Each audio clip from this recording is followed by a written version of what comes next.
Welcome, my dear students. How are you? Now we will discuss the next sum, second sum of exercise 14.3. The statement of the second sum is the following data on the number of girls per thousand boys in different sections of Indian society is given below. These are the sections and these are the number of girls per thousand boys. Scheduled caste 940 girls per thousand boys. Scheduled tribe 970 girls. Non-SC ST 920 girls. Backward district 950 girls. Non-backward 920. Rural 930 and urban 940 girls. Okay, we have to draw this data on this graph paper. We have to draw a bar graph. हमें इस data को represent करना है bar graph से. It is given कि represent the data by bar graph. ठीक है, graphically आपको रिप्रेजेंट करना है by using bar graph. Okay, so firstly we have to represent. तो सबसे पहले मैंने एक्स एक्सिस ड्रॉ किया, वाई एक्सिस ड्रॉ किया. एक्स एक्सिस पर क्या होता है, but you know what is the meaning of bar graph. Bar graph क्या होता है, we have to depict the bar of variable with uniform width, okay, and the spacing between every bar is equal and the height of the bar depend on the frequencies given, okay, given of the corresponding observation. उस corresponding observation के according जो frequencies है, that is your height of the bar on y axis and the जो variables हैं, it means आपके sections हैं वो क्या होंगे x axis पर. This is the definition of bar graph. So firstly we draw. तो हमने करना है schedule caste 940. मैंने x axis लिया, y axis लिया. Okay, it means this is section. These are the number of girls per 1000 boy, क्योंकि हमारा ये ना number of girls per 1000 boy मैंने लिखा y axis पर. नाउ माय डियर स्टूडेंट्स, जो सभी फ्रीक्वेंसीज है वो 900 से अबव है. Okay, I want to tell you, अगर आप ये 0 पॉइंट होता है, ओरिजिन है 100, 2, 3, 4, 400, 500, 600, 700, 800 एंड 900. अब 9 से ऊपर या 1000 होगा, इट मींस आपके सभी पास इन दोनों के बीच में लाई करेंगे. It will be the situation will be very confusing कि आपने एक ही यूनिट के अंदर सभी पार्ट्स को रिप्रेजेंट करना है. I think this will be very easy if we use gap. देखो मैंने क्या किया, ओरिजिन के बाद मैंने यहाँ एक गैप लीव किया. This is a sign of kink, हम इसे किंग कहते हैं. इट मींस आपने 0 से डायरेक्ट जंप लगाई 900 पर. ठीक है ना, यहाँ आपका 0 था, 0 से डायरेक्ट जंप लगाई 900 पर, तो इसे कहते हैं गैप का साइन, किंग का साइन. ठीक है ना, अब आप 900 पर आ गए, फिर अब आप 10 10 के गैप पर करो. 910, 920, 30, 40, 50, 60 and 70 and so on, whatever you want to write. Okay, तो आप किंग का साइन यूज करोगे.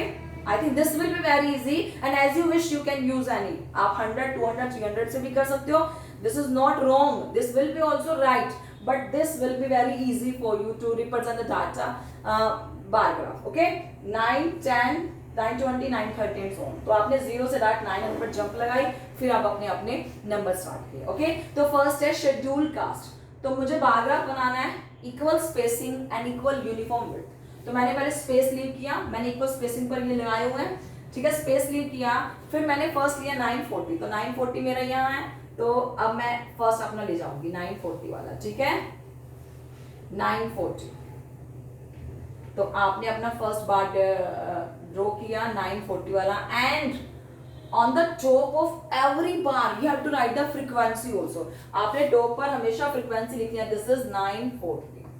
तो इस बार पर क्या है, शेड्यूल कास्ट, तो आप लिख दोगे शेड्यूल कास्ट. ओके, सेकंड है शेड्यूल ट्राइब 970. तो मैंने यहाँ स्पेस लीव किया, वही स्पेस यहाँ इक्वल लीव करना है, फिर आपको 970 पर ले जाना है. Okay, this is your 970. तो सेकंड बार आप ड्रॉ कर रहे हो अपना 970. आई थिंक यहाँ 970 हो गया.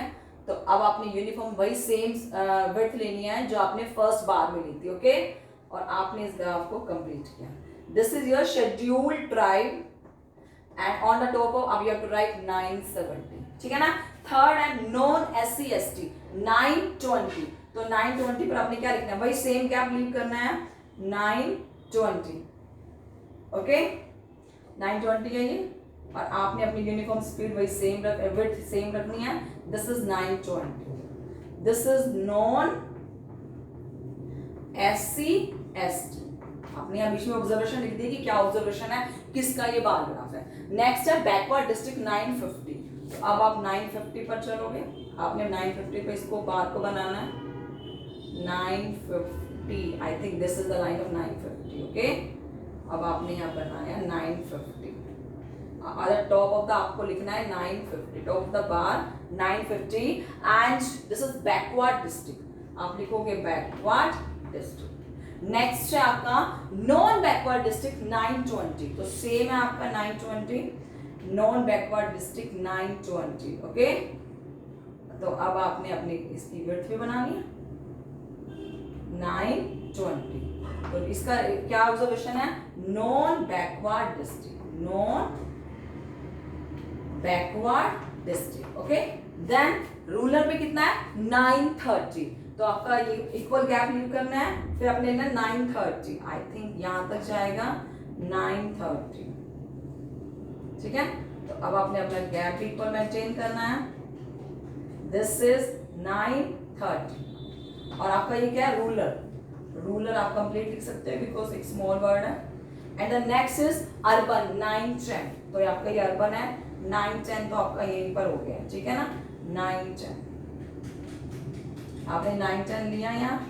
दिस इज 910 और ये क्या? अर्बन. URBAN. ठीक है ना.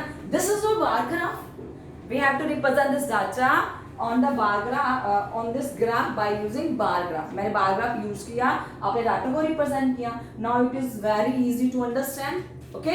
Now we have to tell the answer कि what conclusion do you write. कि आप इसको देखकर क्या कंक्लूजन लिख सकते हो. कंक्लूजन क्या होगा? देखो आपने क्या सबसे मैक्सिमम नंबर ऑफ गर्ल्स क्या है. तो आप लिखोगे the maximum number of girls per 1000 boy in schedule tribe. Schedule tribe में मैक्सिमम नंबर ऑफ गर्ल्स है ना. And the second conclusion the minimum number of girls in urban area. The minimum आप लिखोगे फर्स्ट में maximum number of girls in schedule tribe, minimum number of girls in urban. Now the third conclusion आप क्या आप compare कर सकते हो urban schedule urban और रूरल को, एससी और एसटी को, एंड नॉन बैकवर्ड डिस्ट्रिक्ट और नॉन बैकवर्ड डिस्ट्रिक्ट को आप इनको कंपेयर कर सकते हो. सो आप लिखोगे the number of girls in rural is greater than urban. The number of girls in rural is greater than urban क्योंकि रूरल में ज्यादा है अर्बन की बजाय. ठीक है. तो आप लिखोगे the number of girls in rural is greater than urban and the number of girls in scheduled tribe is greater than in scheduled caste and the number of girls in backward district mein backward district is greater than non backward districts. Okay, you can write all this conclusion and the second part of the answer and the first part aapko graph dikhana hai. That's it. If there is any doubt then you can comment me in my comment box.